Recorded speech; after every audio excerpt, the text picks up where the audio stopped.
पूरी दुनिया में पक्षियों की 10,000 से भी ज़्यादा प्रजातियां पाई जाती हैं। सभी के वही 2 पंख, 2 पंजे और 1 गर्दन होती है। लेकिन इन्हीं में से एक ऐसा पक्षी है जिसकी एक अलग ही पहचान है, जो आसमान का सीना चीर के हजारों मीटर ऊपर 120 किलोमीटर घंटे की रफ्तार से उड़ता है, जो खुद के कई गुना अधिक वजन से शिकार को भी अपने पंजों में दबोच कर उड़ जाता है। और इसीलिए उसे पक्षियों का राजा कहा जाता है, जिसे हम बाज के नाम से जानते हैं। और एक बाज इतना ऊंचा मुकाम हासिल करता है अपने ट्रेनिंग और अपनी पुनर्जन्म की वजह से। अगर आप इस दुनिया में एक मुकाम हासिल करना चाहते हैं तो एक बाज को बाज बनने का पूरा सफर आपको जानना बहुत जरूरी है, क्योंकि 25 से 30 की उम्र तक आने के बाद भी लोगों को रिस्क लेने से डर लगता है। लेकिन एक बाज के जीवन की शुरुआत ही रिस्क से होती है। जिस उम्र में बाकी पक्षियों के बच्चे सिर्फ चींची करना सीखते हैं, उस उम्र में एक मादा बाज अपने बच्चों को पंजों में दबोचकर हजारों मीटर आसमान की ऊंचाइयों में उड़ जाती है। उसे यह बताने के लिए कि तेरा जन्म आसमान का सीना चीर के सबसे ऊपर उड़ने के लिए हुआ है, तेरा जन्म पक्षियों का बादशाह बनने के लिए हुआ है। जमीन से हजारों मीटर ऊपर ले जाकर मादा बाज अपने पंजों से उसे छोड़ देती है और यहीं से शुरू होती है उसकी हाई रिस्क ट्रेनिंग। वो चूजा जमीन की तरफ तेजी से गिरने लगता है। थोड़ा नीचे आता है तो उसके पंख खुलने लगते हैं। नीचे आते आते वो अपने पंख फड़फड़ाने लगता है, लेकिन वो अभी तक उड़ना नहीं सीखा है। वो जमीन से कुछ ही ऊपर होता है। ऐसा लगता है कि कुछ ही सेकंड में उसका जीवन समाप्त हो जाएगा। लेकिन अचानक एक पंजा उसे अपनी गिरफ्त में लेता है और वापस आसमान में उड़ जाता है। वो पंजा होता है उसकी माँ का, जो उसके पीछे उड़ रही थी। उसकी ये ट्रेनिंग तब तक चलती रहती है जब तक वो उड़ना नहीं सीख जाता है। इतनी हाई रिस्क ट्रेनिंग होने के बाद भी इस दुनिया को एक बाज मिलता है।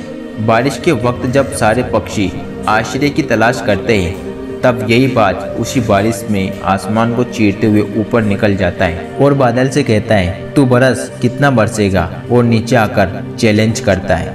एक बाज की उम्र लगभग 70 साल की होती है। जब वह 40 साल का होता है तब वह एक परेशानी उसकी ज़िंदगी में मौत बनकर आती है, जो आपकी परेशानियों की तुलना में बहुत बड़ी होती है।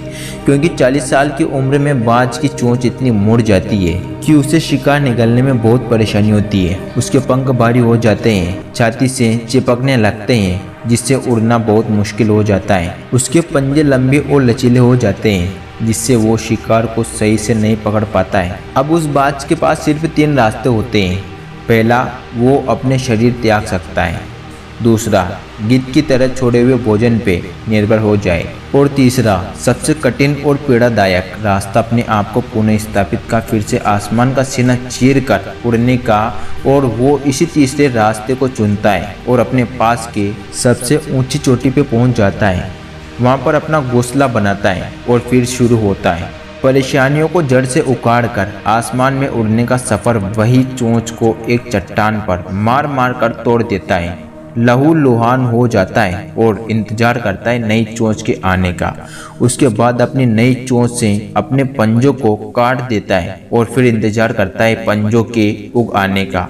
उसके बाद वह अपने एक एक पंख को अपने शरीर से अलग करता है और फिर इंतजार करता है नए पंख उग आने का।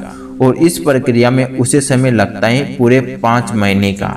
इन 5 महीनों की कड़ी तपस्या से एक बाज का पुनर्जन्म होता है। वो फिर से तैयार हो जाता है आसमान का सीना चीर कर उड़ने के लिए। जो 3 रास्ते बाज के पास थे, वही 3 रास्ते आपके पास होते हैं। लेकिन कुछ लोग पहले रास्ते को चुनते हैं और परेशानियों के तले दबकर सुसाइड कर लेते हैं। ज्यादातर लोग दूसरे रास्ते को चुनते हैं। वो परेशानियों का बोझ पड़ते ही अपने लक्ष्य को छोड़कर एक नॉर्मल लाइफ जीने लगते हैं। और कुछ वो लोग भी होते हैं जो इस परेशानियों को लात मारकर अपनी मेहनत के दम पर बाज की तरह आसमान की बुलंदियों को छू लेते हैं। दोस्तों, बाज की यह ट्रेनिंग हमें बहुत बड़ी सीख देती है कि अगर रिस्क लेना पड़े तो लो, कि अपने फील्ड में अपने आप को इतना ट्रेंड कर लो कि उस फील्ड में आपसे ऊपर उड़ने के बारे में सोचकर लोगों के पसीने छूट जाए।